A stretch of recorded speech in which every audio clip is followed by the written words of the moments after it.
사랑하는 여러분, 한 주간에도 평안하셨습니까?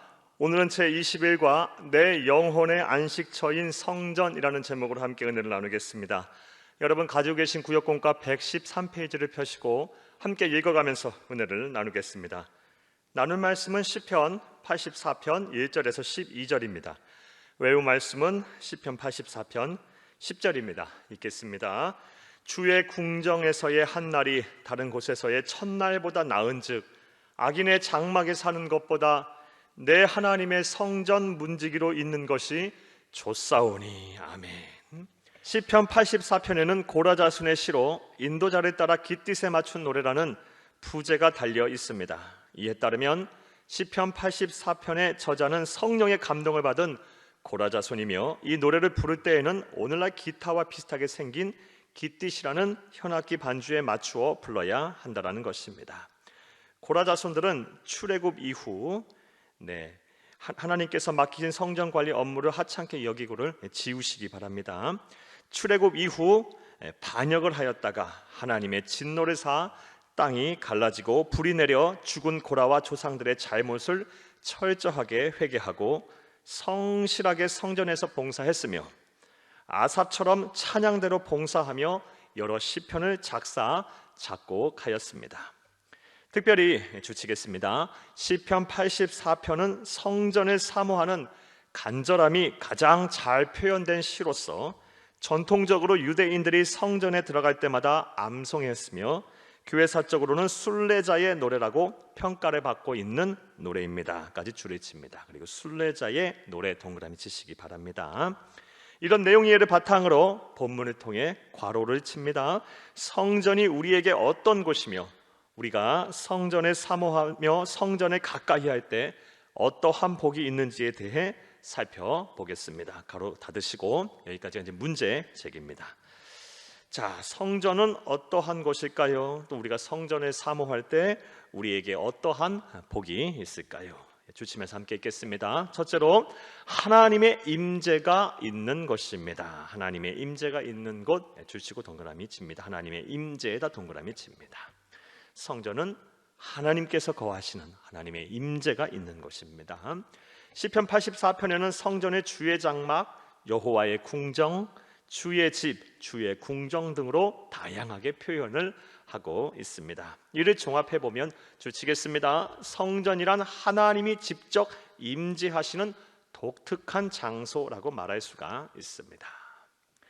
구약 성경에서 하나님께서는 성전이라는 구별된 장소에 임하셔서 자신의 영광을 나타내시고 예배를 받으셨습니다.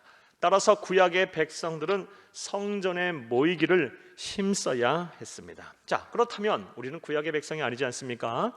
신약 시대를 살고 있는 우리들은 구약의 성전이 가지는 개념을 어떻게 적용을 해야 할까요?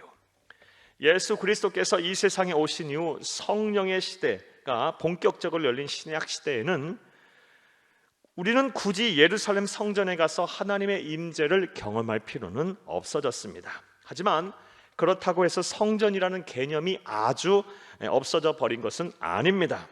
구약에서야 하나님이 임재하시는 곳은 예루살렘에 존재하는 물리적인 건물인 성전에 한정되었지만 주치겠습니다.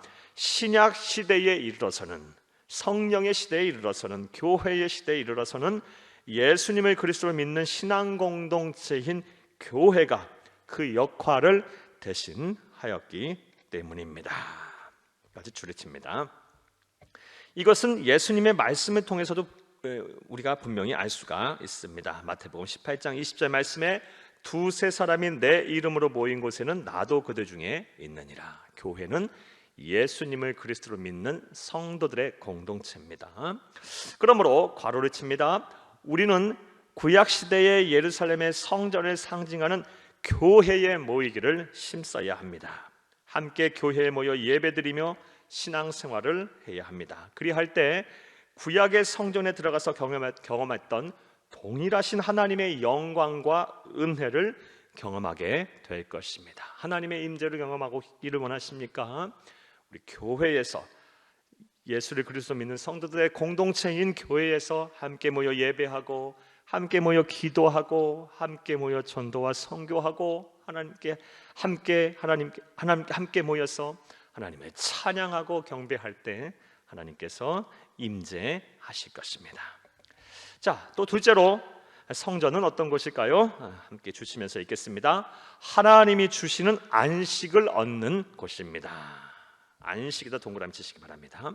나의 왕 나의 하나님 만군의 여호와여, 주의 제단에서 참새도 제 집을 얻고 제비도 새끼둘 보금자리를 얻었나이다. 시편 84편 3절 말씀입니다. 고라 자손들은 성전을 사모하는 성도를 가리켜 참새 또는 제비로 비유하고 있습니다. 험한 세상에서 힘겹게 살아가는 외롭고 나약한 존재라는 것입니다. 사랑하는 여러분, 그렇죠? 저와 여러분은 참 나약하고 보잘것없는 존재입니다. 보이지 아니하는 균, 보이지 않는 바이러스에도 우리는 이렇게 두려움과 또 힘든 어려운 삶을 우리가 지금 살고 있지 않습니까? 참 나약한 존재입니다. 그리고 다윗도 내가 밤을 새우니 지붕 위에 외로운 참새 같으니 시편 102편 7절 말씀입니다 라고 말하며 이와 유사한 표현을 하였습니다. 성경은 우리가 매우 나약한 존재, 외롭고 힘이 없는 존재임을 분명히 말을 하고 있습니다. 하지만 본문을 보면 이렇게 지낼 곳 없는 참새와 새끼 둘 곳 없는 제비 같은 우리에게 소망이 있음을 말하고 있습니다. 소망 동그라미 치시기 바랍니다. 그것은 바로 주치겠습니다. 성전이 따뜻하고 안전한 보금자리가 된다라는 것입니다. 그래서 그곳에 거하기만 하면 우리가 안식과 위로를 얻어 하나님을 찬양하게 된다라는 것입니다. 성전, 물리적인 성전 자체가 그러해서가 아니라 이 성전 안에 우리가 함께 모일 때, 우리가 함께 모여 찬양하고 함께 모여 예배하고 함께 모여 교제하고 함께 모여 사명 감당할 때 하나님이 임하셔서 우리를 보호하고 하나님이 임재하셔서 우리에게 위로와 평안을 주시기 때문입니다. 그리고 신약시대에 이르러 우리 구주 예수님께서도 이와 같은 말씀을 하셨습니다. 마태복음 11장 28절 말씀에 수고하고 무거운 짐진 자들아 다 내게로 오라 내가 너희를 쉬게 하리라 라고 말씀하셨습니다. 사랑하는 여러분, 이제 괄호를 합니다. 성도의 안식처인 성전, 교회로 모이시기를 바랍니다. 그래서 예수의 이름으로 함께 예배하고 교제하고 서로 위로하고 사랑하시기를 바랍니다. 그리하면 오갈 데 없는 참새와 제비를 내치지 아니하시고 성전 어느 처마 아래에든 둥지를 틀 수 있도록 허락하시는 사랑의 하나님께서 우리에게 안식을 베푸실 것입니다. 자, 성전은 또 어떤 곳일까요? 성전은 어떠한 기능을 할까요? 주치면서 함께 읽겠습니다. 셋째로 하나님이 주시는 힘을 얻는 것입니다. 힘에다 동그라미 칩니다. 세상 사람들은 자신이 가진 힘을 자랑하며 살아갑니다. 건강의 힘을 자랑하고 지식과 정보의 힘을 자랑하고 또 돈의 힘을 자랑하고 지위와 권세 힘 등을 얻기 위해 자랑하면서 새벽부터 밤늦까지 뛰고 달립니다. 하지만 주치겠습니다. 예수를 그리스도로 믿는 우리들은 그 어떤 힘보다 하나님이 주시는 힘을 얻고 살아야 합니다. 시편 84편 5절 말씀에 주께 힘을 얻고 그 마음의 시온에 들어가 있는 자는 복이 있나이다 라는 말씀을 하셨습니다. 사랑하는 여러분, 우리는 살아계신 하나님의 힘을 얻고 살아야 합니다. 하나님이 주시는 힘을 얻고 살 때에 참된 소망을 얻고 참된 기쁨과 참된 능력을 행하면서 참된 행복을 누리면서 우리는 살 수가 있습니다. 따라서 그 어떤 힘보다 하나님이 주시는 힘을 사모해야 합니다. 하나님께서는 고라 자손의 입을 통해 주시겠습니다. 성전인 교회에서 함께 예배하고 교제하며 사명을 감당하면 주께서 우리에게 세상을 이길 힘을 주시고 우리의 마음에 시온의 대로를 두어 염려와 근심에서 벗어난 삶을 살게 하신다고 약속을 하셨습니다. 성전에 함께 모여 예배하고 성전에 함께 모여 기도하고 찬송하고 사명 감당하면 하나님께서 임재하셔서 세상을 이길 힘을 주신답니다. 하나님이 주시는 힘은 돈으로 살 수 있는 힘이 아닙니다. 공부해서 얻어질 수 있는 힘이 아닙니다. 고행을 통해서 얻어질 수 있는 힘이 아닙니다. 하나님이 주시는 힘은 하나님의 백성 하나님의 자녀에게 주시는 하나님의 선물입니다. 이 선물을 우리는 성전을 통해서 우리가 받을 수가 있습니다. 또한 본문 6절에서 7절을 보게 되면 더 큰 위로와 복을 약속을 하셨습니다. 위로와 복 동그라미 칩니다. 그들이 눈물 골짜기로 지나갈 때에 그곳에 많은 샘이 있을 것이며 이른 비가 복을 채워주나이다. 그들은 힘을 얻고 더 얻어 나아가 시온에서 하나님 앞에 각기 나타나리이다. 시편 84편 6절에서 7절 말씀입니다. 눈물 골짜기의 히브리어 원어는 바카로, 원래의 뜻은 메마르고 건조하여 사람이 살 수 없는 골짜기라는 뜻입니다. 즉 우리가 세상을 살면서 숨쉬기조차 힘들며 심령이 메말라 눈물밖에 흘릴 수 없는 골짜기를 지나가게 될 텐데, 참 우리 인생이 그렇죠. 때로는 막 숨조차 쉴 수 없는 상황이 놓일 때가 있습니다. 그리고 막 이 심령이 메말라서 마음이 막 상할 때가 있습니다. 그리고 그런 경우가 대부분입니다. 우리가 참 웃고 사는 날보다 참 얼굴 찌푸리고 참 마음 상하고 살 날이 더 많은 것을 우리가 보게 됩니다. 자, 그때에 주치겠습니다. 성전을 사모하는 우리들에게 하나님께서 많은 샘물과 이른 비를 예비하셔서 힘을 얻게 하신다라는 것입니다.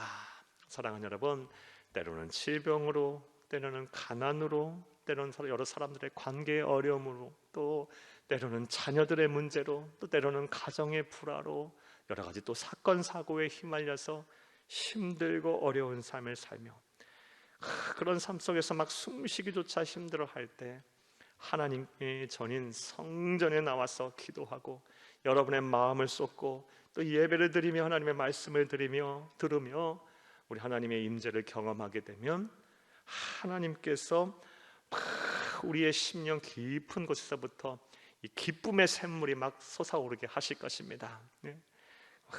하나님께서 이 참된 자유와 평화와 만족을 얻게 하실 것입니다. 능히 감당할 힘을 우리에게 주실 것입니다. 자, 이것이 얼마나 큰 복입니까? 따라서 우리들은 성전인 교회를 사모하며 사랑해야 합니다. 교회에 모이기를 힘써야 합니다. 사랑하는 여러분, 본문 10절을 보면 고라자손들은 주의 궁정에서의 한 날이 다른 곳에서의 첫날보다 나은즉 악인의 장막에 사는 것보다 내 하나님의 성전 문지기로 있는 것이 좋사오니라고 고백을 하고 있습니다.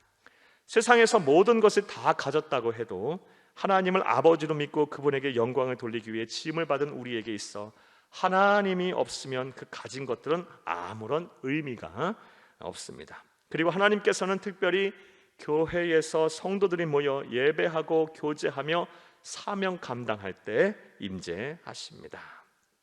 또한 세상을 살며 외롭고 지친 우리에게 안식을 주시고 세상을 이길 힘을 넉넉하게 주십니다. 그러므로 우리들은 성전인 교회를 사랑해야 합니다.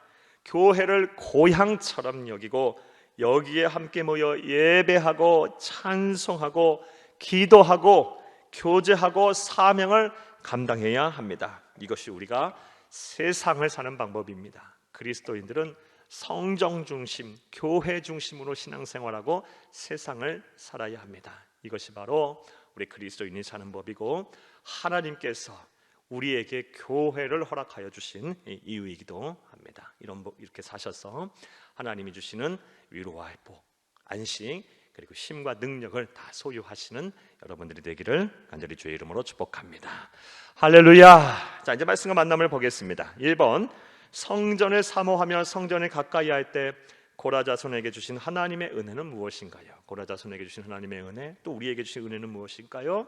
먼저 하나님의 임재, 하나님의 함께 하심을 경험하게 됩니다. 또 두 번째는 하나님이 주시는 안식을 얻습니다. 하나님만이 주실 수 있는 안식, 하나님만이 주실 수 있는 기가 막힌 평안함, 이것을 우리 모든 성도님, 저와 여러분이 누려야 할 줄로 믿습니다. 세 번째는 세상을 이길 힘을 주십니다.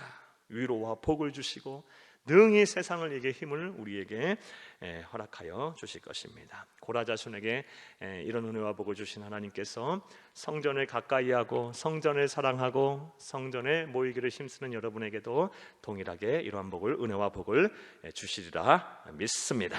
자, 2번 보겠습니다. 예배를 통하여 얻게 된 평안과 기쁨과 감사의 경험이 있으신가요? 여러분 많이 계시리라고 봅니다. 우리 성도님들의 간증을 통해서, 말씀을 통해서 그런 말씀을 참 많이 듣습니다. 교회에 와서 예배를 드리면서 마음의 위로를 얻었다, 마음의 평안을 얻었다, 다시 살아갈 힘을 얻게 됐다라는 말씀들을 참 많이들 하십니다. 특별히 이렇게 코로나19 바이러스 상황이 장기화되는 상황 속에서 얼마나 많은 분들이 심령이 상해 계신지를 몰라요. 마음이 닫혀 계신지를 몰라요.